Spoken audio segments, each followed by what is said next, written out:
CBS News Miami. Good afternoon and thank you for joining us. I'm Naja Sherman and welcome to CBS News Miami's 4 p.m. Quickcast. Let's take a look at today's top stories. Off the top, we begin this hour with a developing story. A small plane crashed into the murky waters of the Everglades. Chopper 4 was over the scene. This happened along mile marker 32. That's just north of Alligator Alley. We are learning at least 2 people died. At one point, we noticed flames pouring from the aircraft.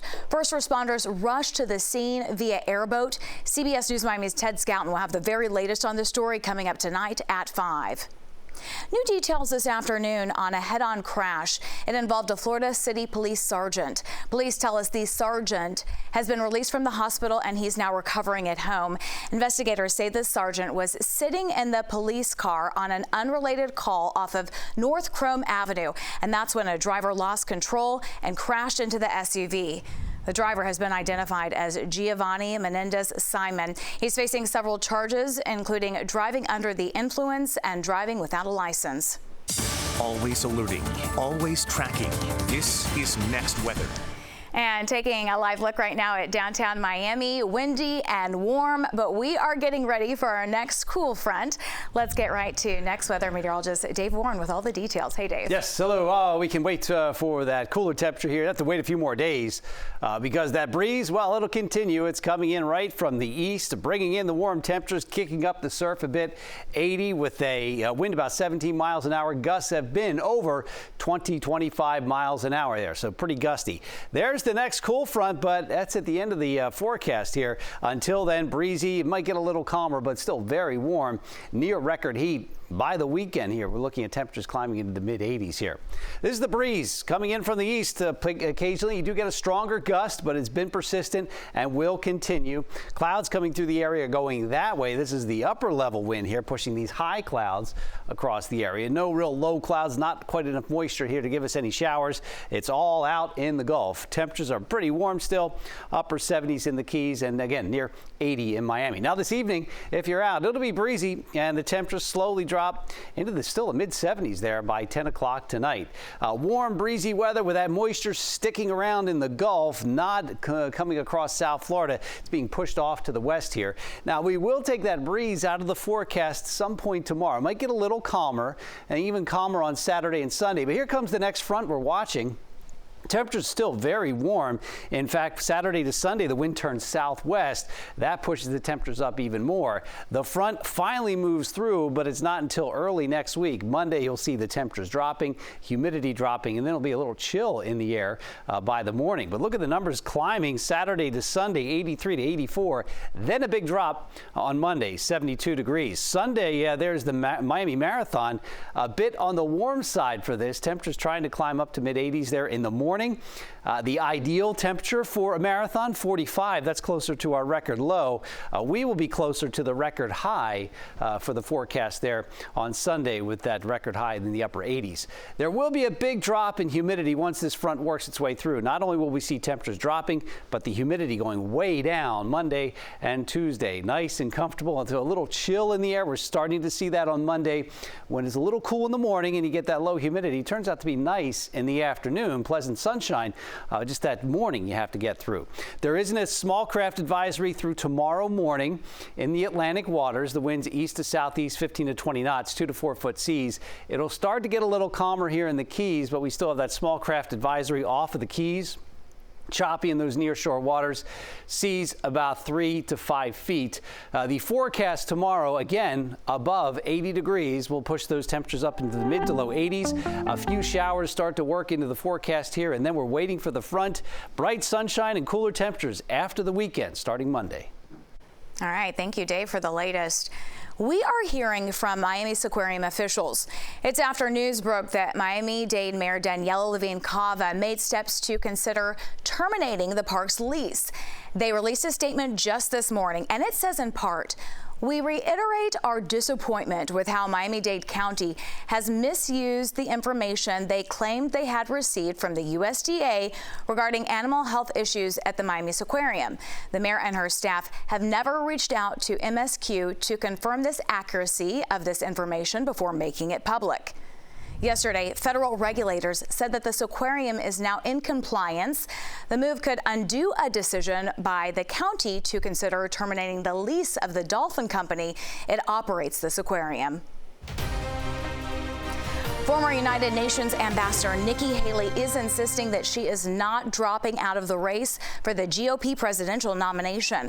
That's even after her second-place finish in Tuesday's New Hampshire primary.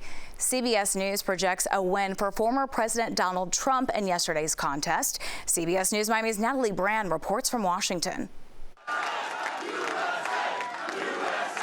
With New Hampshire, former President Trump has sewn up back-to-back victories in the first two contests for the Republican presidential nomination. We have to do what's good for our party. While addressing his supporters, he repeatedly attacked the last remaining GOP challenger, his former ambassador to the UN, Nikki Haley. She had a very bad night. CBS News exit polls showed Trump's success in New Hampshire was fueled by the strength of his base, with 80% of Trump voters describing their support as strong. This is important because it tells you the story that the Republican Party, defined by people who consider themselves as, in an identity way, are still so much behind him. Haley captured the anti-Trump vote in New Hampshire and independents. She's vowing to stay in the race. New Hampshire is first in the nation. It is not the last in the nation. She's planning to rally in her home state of South Carolina ahead of next month's primary there. But even her home state isn't a lock. Republican Senator Tim Scott, whom she appointed, explained on CBS Mornings why he's backing Trump. I'm not campaigning against Nikki. I'm campaigning for the future of America. I'm campaigning for kids today stuck in poverty like I was when I was a kid. President Biden, who held a campaign rally in Virginia Tuesday, won the Democratic primary in New Hampshire even though he wasn't on the ballot. His supporters mounted a successful write-in campaign. Natalie Brand, CBS News, Washington.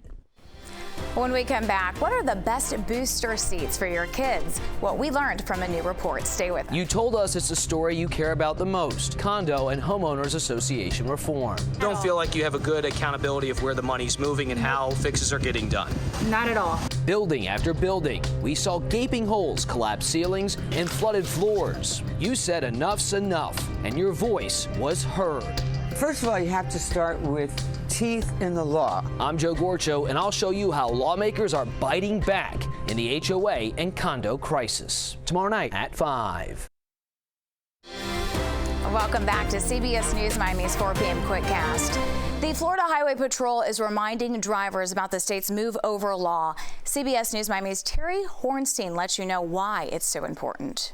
Yeah, FHP really wants first responders to be safe, but really all drivers on the roads, and that's why they decided to hold this event. They wanted to bring awareness to Florida's move over law, as well as discuss some changes to that law that went into effect at the beginning of this year. So Florida's move over law, well, it requires drivers to move over a lane when it's safe to do so for law enforcement or other first responders who are stopped on the roadway or the side of the roadway. If a driver can't move over, they're required to slow down their speed to 20 miles per hour under the posted speed limit. The law was recently amended to include not just first responders, but other road workers as well as disabled vehicles on the side of the road that have their hazards on or other emergency signage. According to the Florida Department of Transportation, there were more than 1,700 crashes, 128 of them serious, and 8 deaths since 2015 because of drivers not following this law. Unfortunately, over the years, we have seen many troopers, firefighters, tow truck drivers, road rangers, and construction workers injured or killed by someone not giving them room to work. This is 100% preventable. The fines for not following this law, well, they're hefty, $179 and points on your license. In Sweetwater, Terry Hornstein, CBS News Miami. And now to important information for Broward students and their parents. Mark your calendars. The 2024-2025 school year will now begin on August 12th and end June 3rd. The start date was originally scheduled for August 19th. The superintendent suggested the change. It said the semester ends before winter break. The Broward School Board approved the move yesterday in a 7-1 vote. Meantime, should students have to wear school uniforms? The Broward School Board is directing the superintendent to put out a survey. It's to collect information from parents and students on amending the dress code district-wide. Right now, Broward Public Schools can individually decide whether students are required to wear a uniform, but the majority of schools do not have a dress code. In today's Consumer Alert, if you're shopping for a child booster seat to put in your vehicle, some good news. The agency says there are plenty of options on the market. 54 boosters were tested. The group is recommending all of them. The group analyzes seats to make sure the belt fits correctly for a typical 4 to 8-year-old.